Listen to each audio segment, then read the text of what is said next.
Suddenly I found the situation out of control. I started going backwards. It became absolutely terrifying.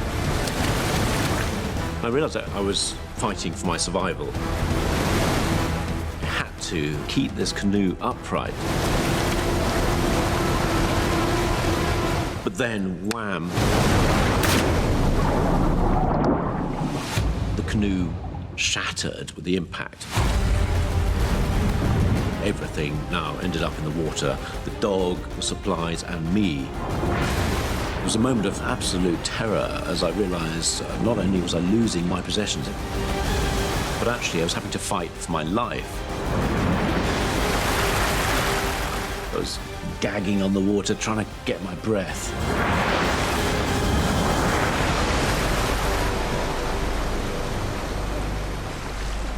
Finally got some purchase and waded my way towards the riverbank.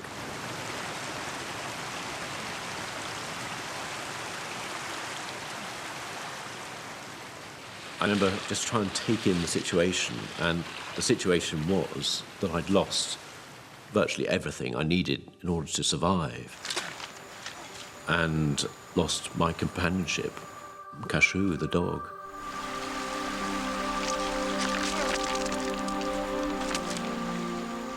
Yeah, it was a sad moment just because he was my friend, my companionship. He was everything to me. And as Benedict sits on the riverbank, he realizes that along with Cashew, his hopes of survival are slowly drifting away. First thing that struck me was I didn't have any food. Then I realized I didn't have a hammock, didn't have my mosquito net. There were so many worries going through my head. Would I end up starving to death? Would I die slowly of malaria? It was difficult to imagine how I was going to end up, but whatever way, it didn't look likely that I'd ever see my family again. Benedict knows that no one will be looking for him, because his expedition is not due to finish for at least 3 months. And with no food or medical supplies, he'll be lucky to survive a week. The situation was beautifully clear in a way. If I stayed where I was, I thought I would just die. I thought I've just got to get out of this place. I thought, what have I got to get me out of the forest? There was an old rucksack. There was a water bottle, a machete, but above all, my survival kit. Fishing hooks, fishing line, distress flares, spare compass. So key, simple things. I got out my little notebook and I made a little map. Anything I can remember, I put onto this map. Benedict realizes that the river is no longer a viable route, and the only possible way out is to walk directly into the jungle and attempt to hike out on foot. So I drew a little dotted line, and that would be my route out of the forest.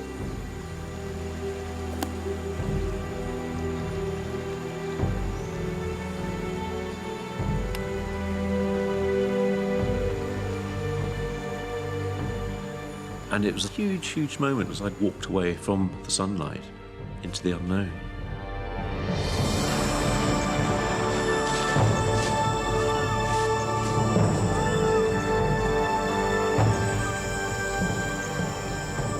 And Benedict heads into one of the most inhospitable places on Earth, the Amazon rainforest.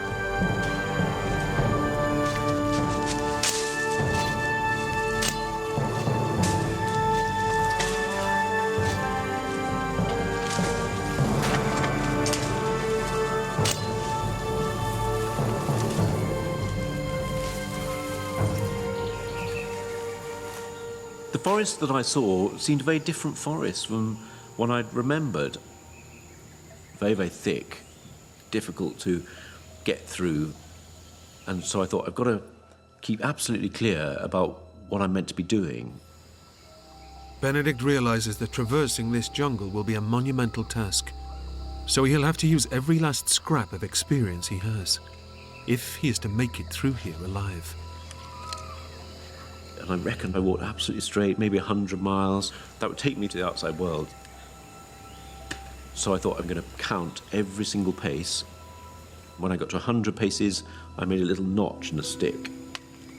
And that way, I'd know that I was nearer help.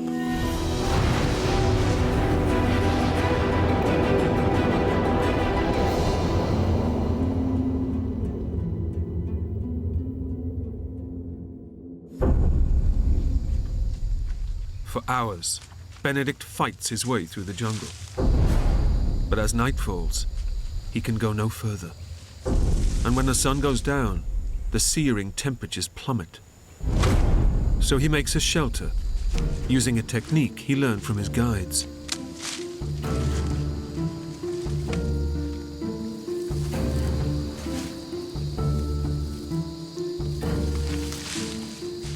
I thought, oh, it doesn't look too bad, really. I felt a little bit of pride.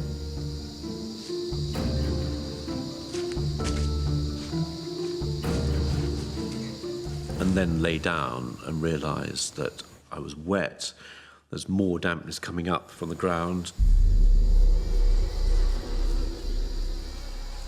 I lay there, sweating away, and then felt incredibly cold. The brutal reality is that Benedict isn't prepared for this at all.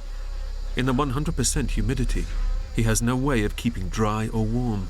And with his mosquito net gone, no way to protect himself against the deadly disease he fears the most, malaria. Then the insects started moving in, and a long night began.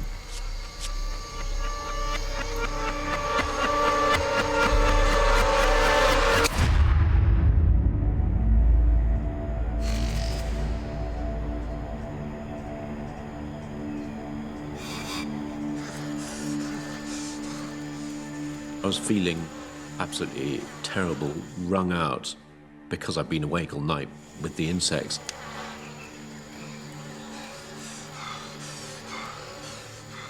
And I had to light a fire and dry out my clothes just to fend off this clawing wetness which wore you down. I felt very burdened by the forest. I just thought, I've got to get out. I've got to get out of this place. Benedict resumes his hike towards the outside world, but so far has only managed 4 of the 100 miles he has to traverse. It's been 4 days since he last ate, and he's beginning to weaken. I was starting to feel hunger pains. And I knew that unless I sorted out some sort of way of getting food, I was just going to die of starvation. I started to think how I could get nourishment from this place that seemed intent on killing me.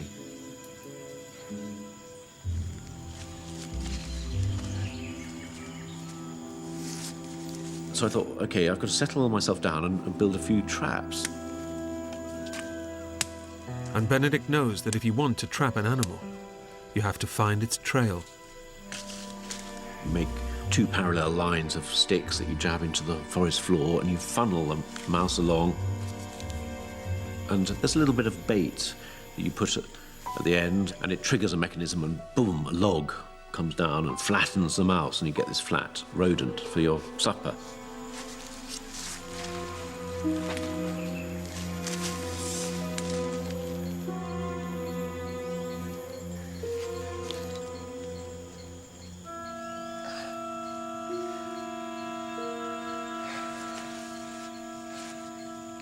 It's so time-consuming to even fashion these things, but waiting for an animal to come along, I found absolutely exasperating.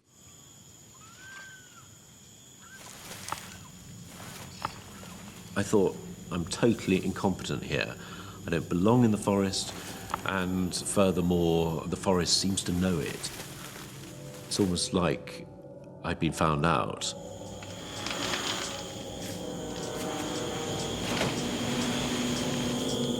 Every species here has learned to survive, and those that aren't good enough die. And I'm going to be next, because I don't know how to cope here. I can't even make a simple trap.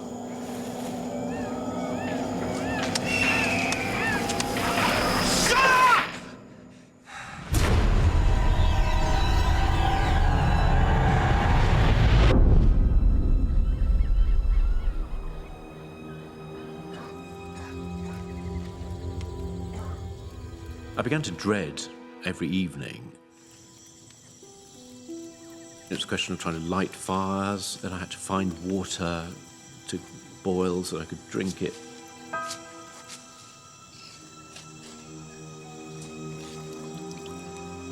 And all of this was taking time when I was already exhausted from trying to make progress through the forest.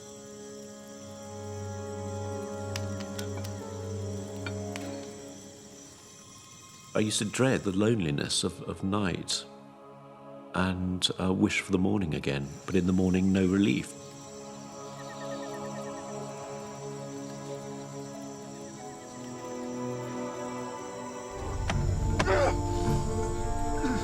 I was in blind terror, really, that these were my last sane hours.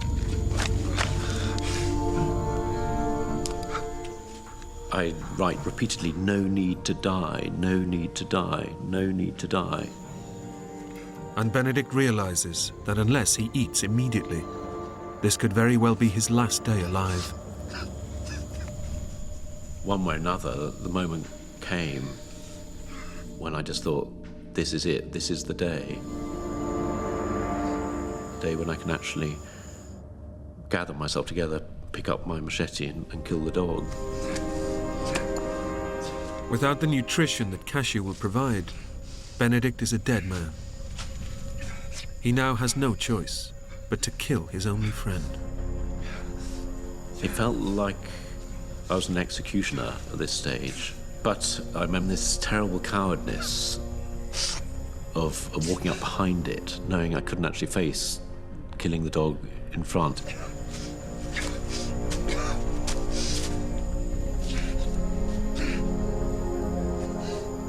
I struck it a blow on the head from behind.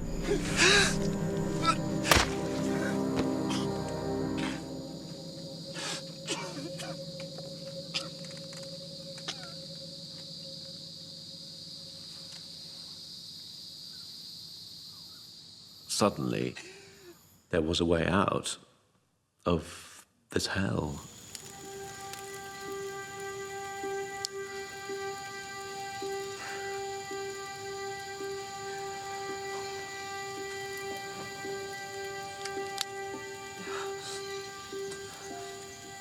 For now, I'd concentrate on the most nutritious parts, the kidneys, the liver, heart, and I put them on the fire.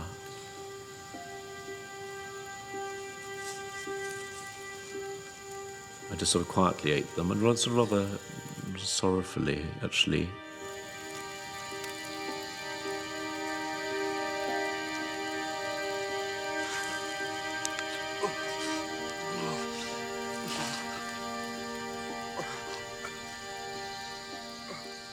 But Benedict cannot ingest the meat. The malaria is making his stomach reject anything he forces into it. And the realization dawns. He's just used his last chance.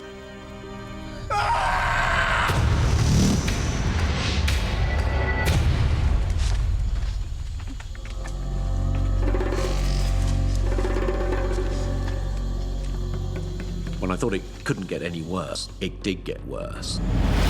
I lay on the forest floor, racked by pain.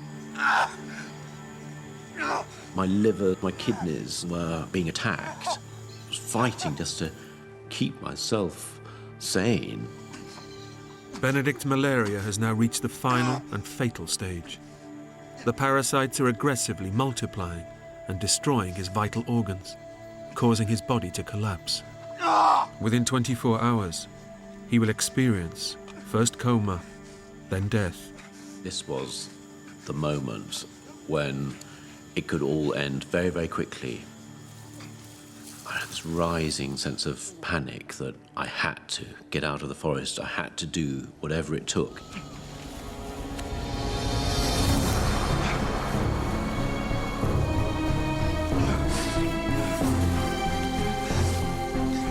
Whatever happened, I had to keep moving, keep on putting one foot in front of the other. I kept on going, making pitiful progress, and sometimes no progress at all. Couldn't even think straight. I couldn't even see my compass. At that moment, I suddenly thought, well, I'm just never going to get out of here. It was just too big to fight, and I was losing that fight.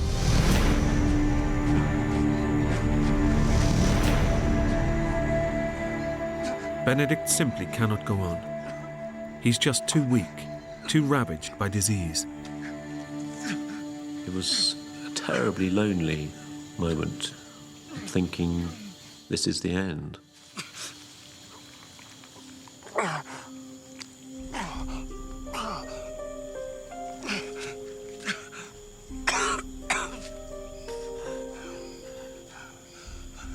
And suddenly, amongst all this despair, this confusion, this feeling of being trapped in this prison, a sight that will always stay with me.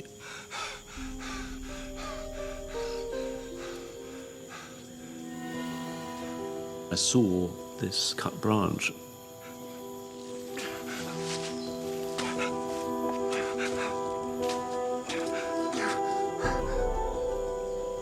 The cut itself was blackened, so it had been cut some time ago, but had been cut by a human. I realised there was actually quite a few of these branches. This was actually the edge of the outside world. I started investigating, and there was a trail.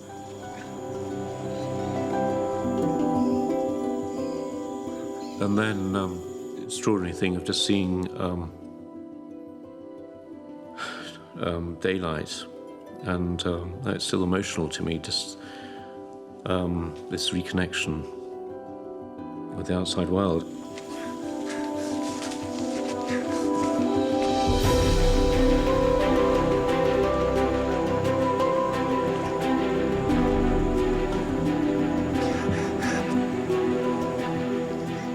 The one thing I've been looking forward to, praying for, imagining, was suddenly there, and it was absolutely overwhelming.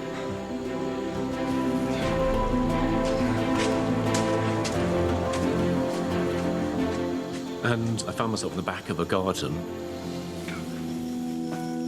There, ahead of me, was a little hut, and there was a little man in front. And he was just standing there with a look, not of welcome, but of horror.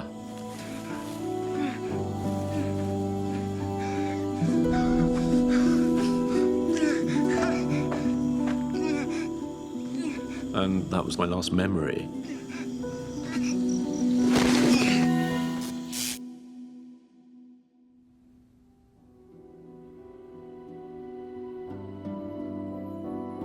Having recognized the symptoms of malaria, the farmer nursed Benedict for 3 days before he was driven to a hospital in Macapá, where he made a full recovery.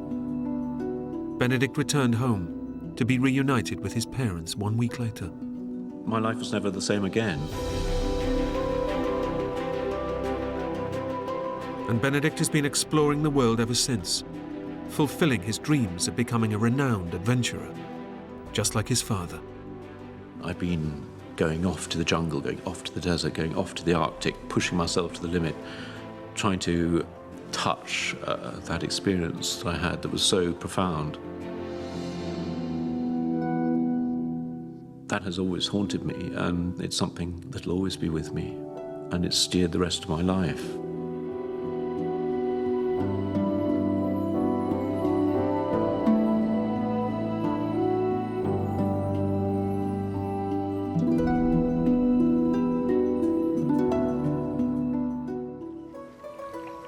They've been planning this trip since they married 6 months ago. I met Brandy in 7th grade, and she moved away to another high school, and then we reunited in college and began to date. Can I get 2 orange juices? He was very adventurous, very independent. I think what attracted me to him was the adventurous side of him, that he kind of took me out of my box a little bit. Hey, thank you. We had basically sold everything that we had owned and moved on to just travel.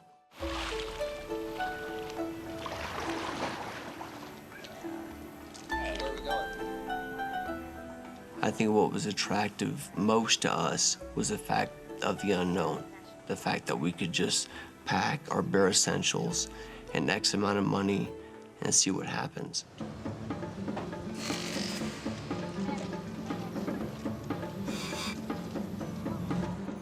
Their adventure starts with a 100-mile flight to a small town on the edge of the Corcovado National Park.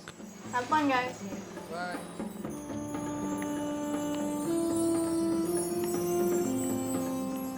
But getting there means a 30-minute journey on a small aircraft, something Brandy is dreading. See, it's not so bad, is it? I guess not. Flying was something that I did not like to do. I remember it being a little scary because it was just a little puddle jumper. It wasn't tall enough for you to stand up straight. It was really small. It was really small. No, let's sit in the front row. Come on, it'd be really cool. We can sit at the cockpit. No, let's just sit one seat behind. Brandon said, "Hey, babe, let's go sit in the front row." I think because of my fear, I said, "No, let's just sit one seat behind." So we sat in the second row. There are 6 passengers on today's flight.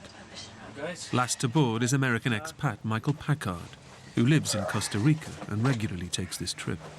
How you doing? Hey, I'm Michael. Brandon. Brandon? Nice to meet you. Randy? I've done the flight so many times that I was just looking forward to reading my book and getting back to town.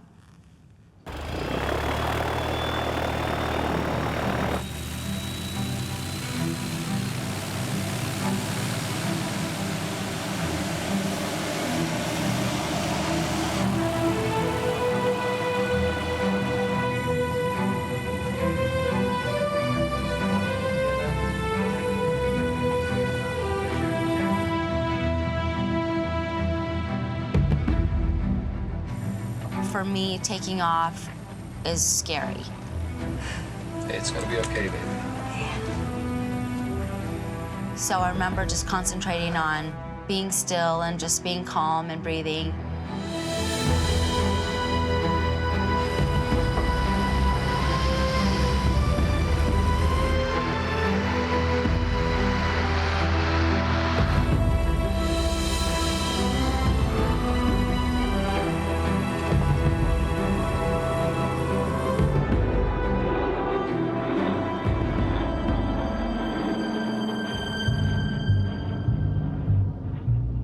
Costa Rica is a small country that is both densely forested and very mountainous.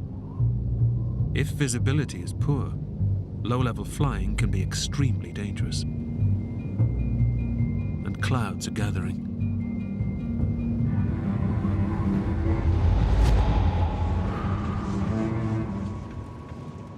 When I look out of the window and I see clouds, that's a little frightening to me.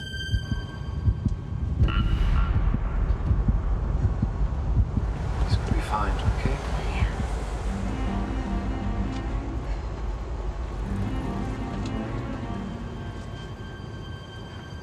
I don't particularly like flying up there because it is a rough ride sometimes. They are small planes. But on this flight, Michael sees something out of the ordinary. I noticed the two pilots conferring with each other, looking a little concerned. And I realized what they were doing was looking at coordinates in these books, trying to pinpoint their position because they weren't sure where they were.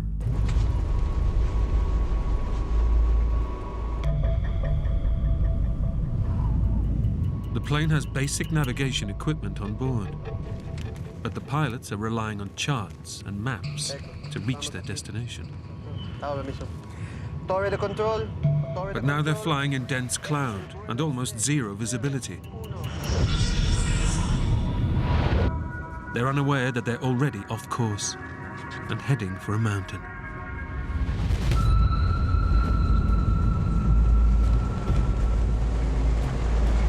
These clouds are getting very dark. It's fine. Brandy said, look how thick these clouds are.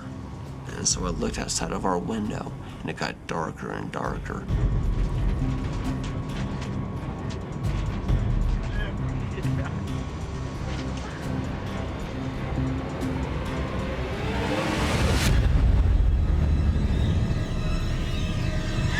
Oh my God!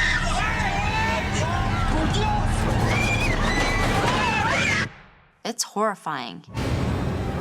That was my ultimate fear coming true. What goes through your head is the fact that you're not gonna live through this. You're headed for the mountain. You're headed for the mountain to die.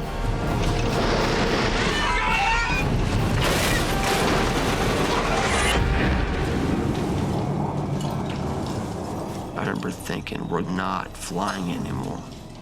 We're going through the trees. Is this even happening? My stomach dropped. My mind just went blank. To hear things break apart, just the sound that it makes is unbelievable.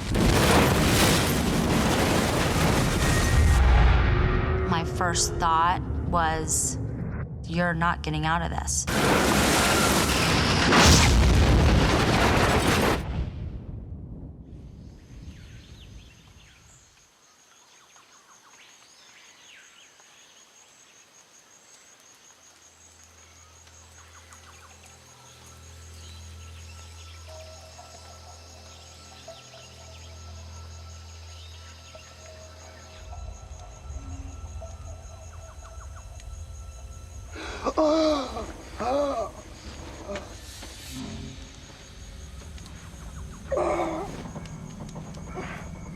I wake up and it's freezing cold, and my entire body was soaked in jet fuel. I was in a plane on vacation, and now I'm in a black hole that I can't move my legs, and it's blood just everywhere.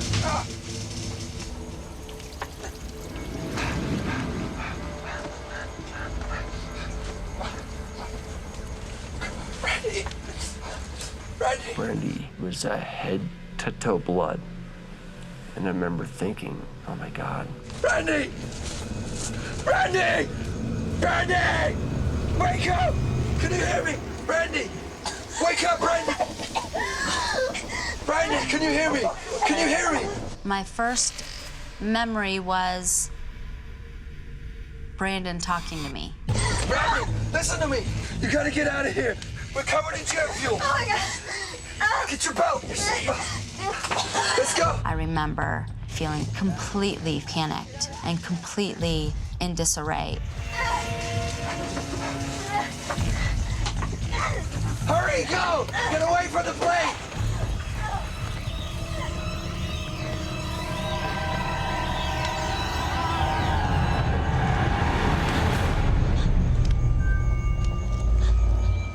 Outside the plane, Brandy is horrified by the devastation of the wreckage and the bodies of the two pilots. Trees were knocked down. There was a mess of plane parts, wires. There's smoke everywhere. There's people wandering around. There's people that are dead. How could this have happened? How could the pilots have let this happen? German Silke Freebold and Costa Rican Alvaro Zuniga have also survived the crash. But the danger is far from over. Leaking fuel is soaking the wreckage, and Brandon is trapped inside.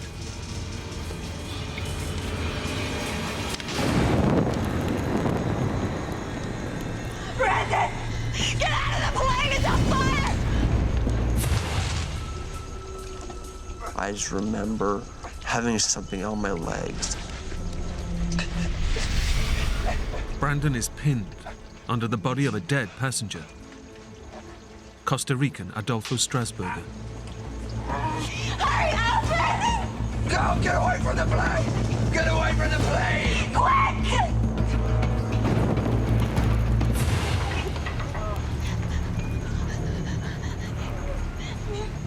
Get away from the plane! The survivors need to get a safe distance from leaking fuel. But in severe pain from extensive burns, Alvaro is unable to move. Come on, we gotta get away from the plane!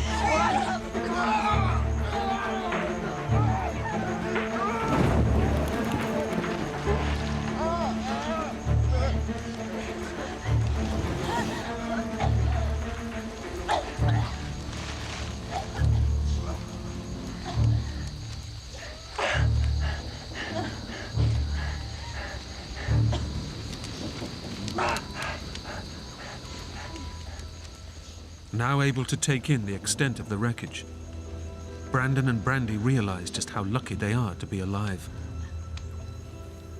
The wings were ripped off and the fuselage was turned upside down, and then from the seat in front of us, the plane was completely dismantled. Hey, let's sit in the front. Oh, let's just sit one seat behind. By total chance, Brandy's request that they sit in the second row has saved their lives. I just remember thinking, there's no reason and no way that we should be alive right now. If anyone were to be sitting in that front row, they would have been killed. We should have died. No rhyme or reason about it. It wasn't our time. Baby. Brandon is bloodied and battered. As a trained nurse, Brandy instinctively takes action. My wife went to school to be a nurse. It was just intuitive that she had known what to do. He had broken all the bones around his eye, and his face was swollen. He also has deep cuts on his arms that are bleeding heavily. Okay. It's okay, sorry. Silke is relatively unhurt, but appears traumatized by the death of her friend Adolfo. It's okay, sweetie. I'm a nurse, all right? What's your name? Silke. Silke? Silke was not in a good place. She was psychologically pretty messed up. I mean, she had been conscious the whole plane crash. I saw the Jose.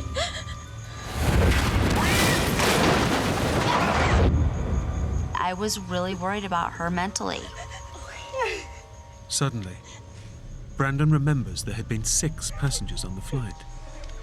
1 is dead in the plane, and 4 have survived. So someone is missing. I'm Michael. Brandon. Where's Michael?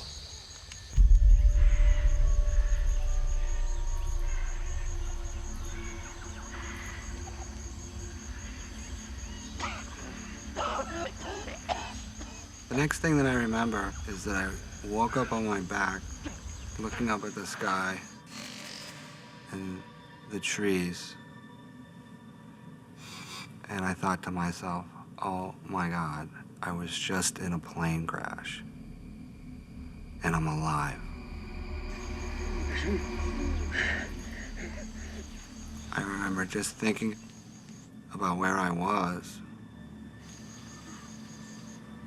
about where the plane was, because I didn't see anything around me except for trees.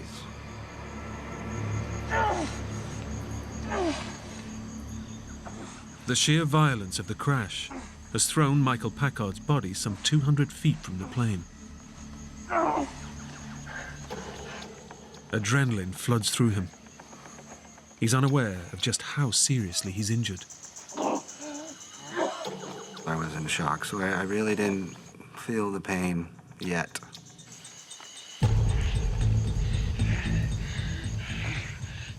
Michael has a severed Achilles tendon and a crushed eye socket.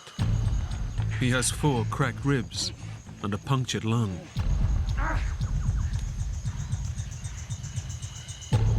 It's a miracle he's alive, but he'll need an even greater miracle to survive.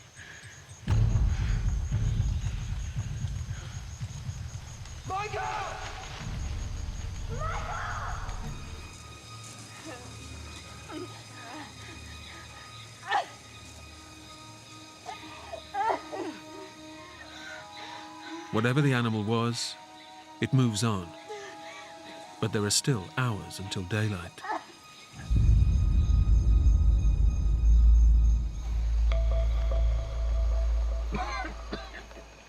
Michael is increasingly weak, and Brandon is desperate to stop him falling unconscious. A clear sign that Michael's brain is shutting down, and his injuries are pushing him closer to death. He was just in really bad shape, and I would yell out to him. Michael!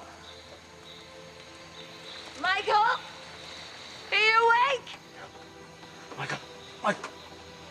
Michael! Yes! He's awake. Okay, just checking in, buddy. I think I definitely aggravated him as the night went on, but it's better than losing his consciousness. Michael! They wouldn't let me sleep and kept yelling to me. Michael, are you there? You awake? Michael, Michael, all night long. Michael! I knew it was right, but I wasn't wanting to listen. And I was getting almost mad. Just leave me alone. Just let me sleep.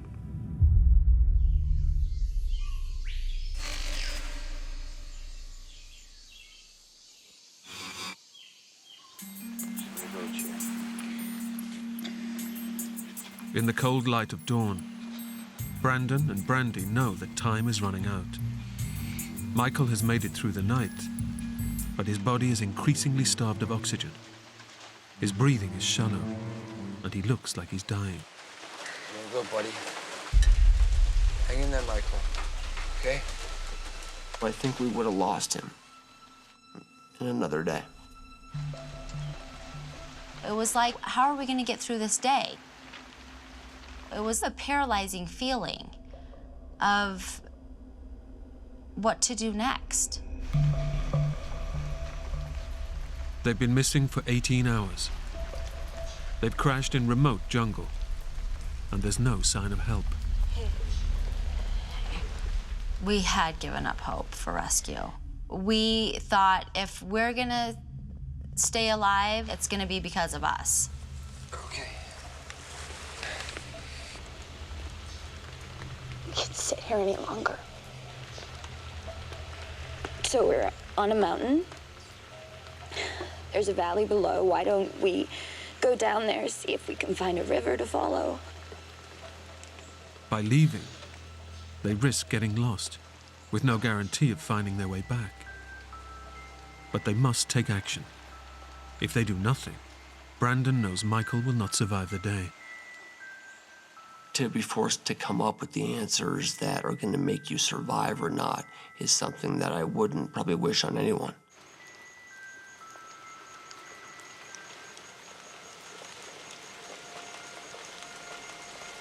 I think we should go. We all need help pretty bad. I can't just stay here and watch us die.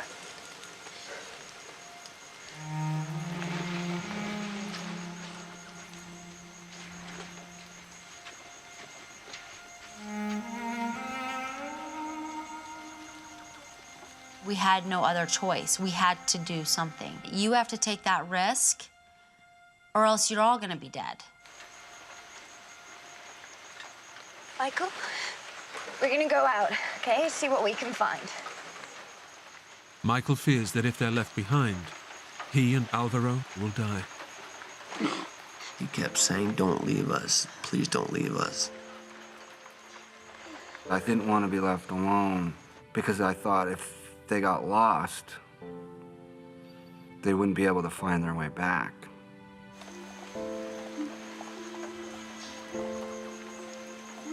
I felt bad leaving them, but I also knew there was nothing more we could do for Michael or Alvaro.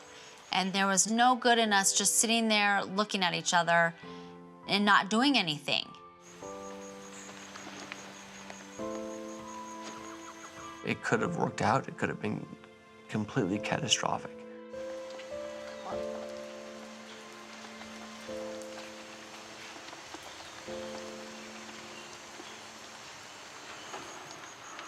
I remember when they left, I had this lonely, empty feeling The others have set off in search of rescue, leaving Michael and Alvaro helpless and alone. I was incapable of taking care of myself, and Alvaro was also incapable of taking care of himself.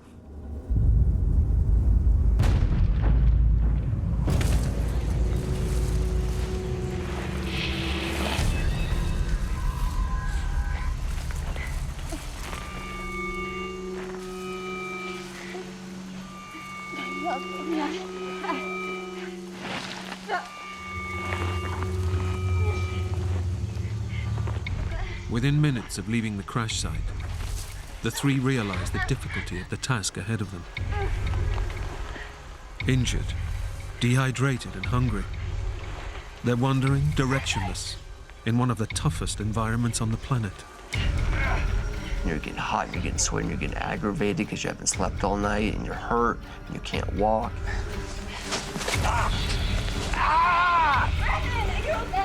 I'm okay.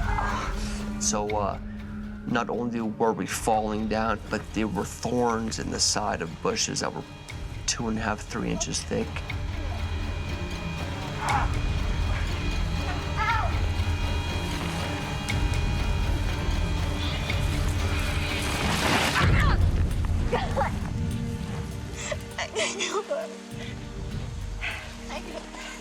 After an hour of forcing their way through the impossibly thick jungle, the group can go no further. It's becoming clear that they have made a terrible mistake. It's a pretty devastating feeling when you know you've made the wrong decision and there's nothing you can do about it. They've become totally lost.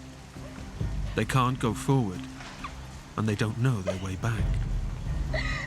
I knew that we were in dire straits. This is gonna end up how it ends up. Period.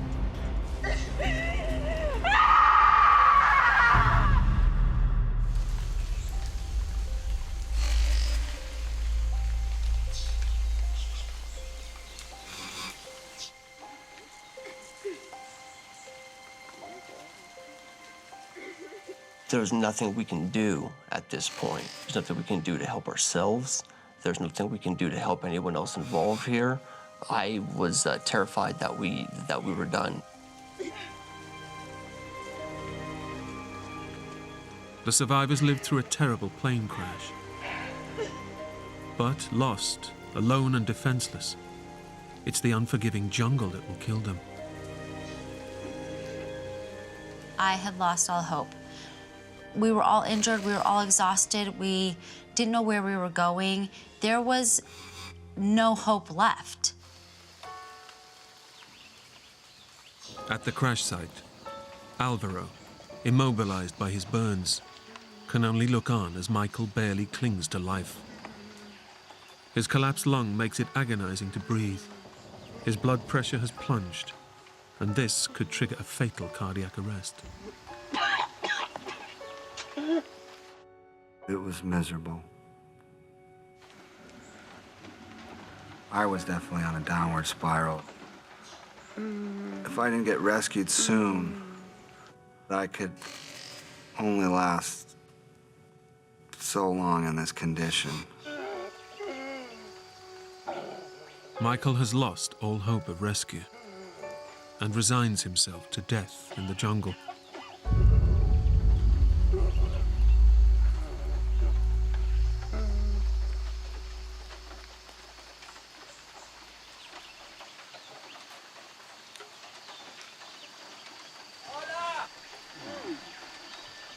I heard voices yelling.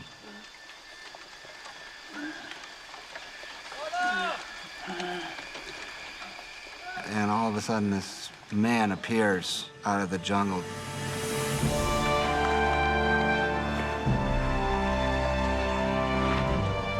Are you all right? Over here! Over here! You're safe now. An army of Red Cross volunteers has been combing the area for 24 hours and has finally found the crash site. I just started crying, and it was the most emotional period. I couldn't believe it. What was that? For the others, believing they're lost forever, a miraculous stroke of luck saves their lives.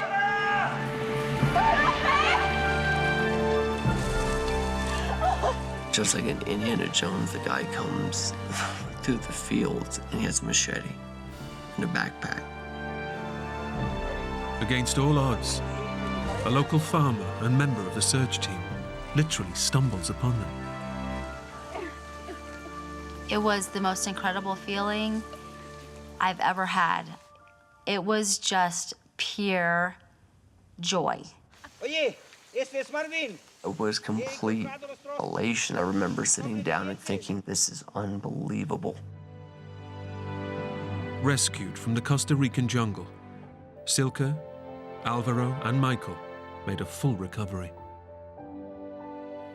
I think it was just luck that I survived. I have a beautiful family. I have 2 beautiful sons. When things get tough, hey, you're just lucky you're here.